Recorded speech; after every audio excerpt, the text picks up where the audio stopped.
ወደ ገላትያ ሰዎች ምዕራፍ 1 በኢየሱስ ክርስቶስ ከሙታንም ባስነሣው በእግዚአብሔር አብ ሐዋርያ የሆነ እንጂ ከሰዎች ወይም በሰው ያልሆነ ጳውሎስ ከእኔም ጋር ያሉት ወንድሞች ሁሉ ወደ ገላትያ አብያተ ክርስቲያናት ከእግዚአብሔር ከአባታችን ከጌታችንም ከኢየሱስ ክርስቶስ ጸጋና ሰላም ለእናንተ ይሁን።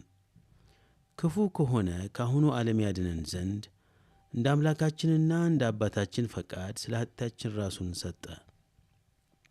ለአብ ከዘላለም እስከ ዘላለም ክብር ይሁን፣ አሜን። በክርስቶስ ጸጋ እናንተን ከጠራችሁ ከእርሱ ወደ ልዩ ወንጌል እንዲፈጥናችሁ እንዴት እንዳለፋችሁ እደነቃለሁ። እርሱ ግን ሌላ ወንጌል አይደለም። የሚያናውጧችሁ የክርስቶስንም ወንጌል ሊያጣሙ የሚወዱ አንዳንዶች አሉ እንጂ። ነገር ግን እኛም ብንሆን ወይም ከሰማይ መልአክ ከሰበክንላችሁ ወንጌል የሚለይ ወንጌል ቢሰብክላችሁ የተረገመ ይሁን። አስቀድመን እንዳልን እንዲሁ አሁን ሁለተኛ እላለሁ፣ ከተቀበላችሁት የተለየውን ማንም ቢሰብክላችሁ የተረገመ ይሁን። ሰውን ወይስ እግዚአብሔርን አሁን እሺ አሰኛለሁን? ወይም ሰውን ደስ ላሰኝ እፈልጋለሁን? አሁን ሰውን ደስ ባሰኝ የክርስቶስ ባሪያ ባልሆንሁም። ወንድሞቼ ሆይ በእኔ የተሰበከ ወንጌል እንደ ሰው እንዳይደለ አስታውቃችኋለሁ። ኢየሱስ ክርስቶስ ገልጦልኛል እንጂ እኔ ከሰው አልተቀበልሁትም አልተማርሁትምም። በአይሁድ ሥርዓት በፊት እንዴት እንደኖርኩ ሰምታችኋልና የእግዚአብሔርን ቤተ ክርስቲያን ያለ ልክ አሳድድና አጠፋ ነበር። ለአባቶችም ወግ ከመጠን ይልቅ እየቀናው በወገኔ ዘንድ በዘመኔ ካሉት ሰው ብዙዎችን በአይሁድ ሥርዓት እበልጥ ነበር።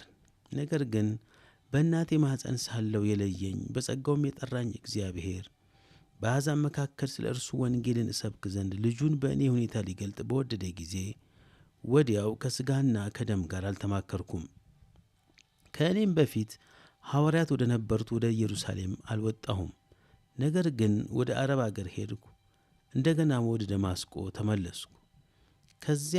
ከዚህ ወዲያ ከ3 ዓመት በኋላ ኬፋን ልጠይቅ ወደ ኢየሩሳሌም ወጥቼ ከእርሱ ጋር 15 ቀን ሰነበቱ።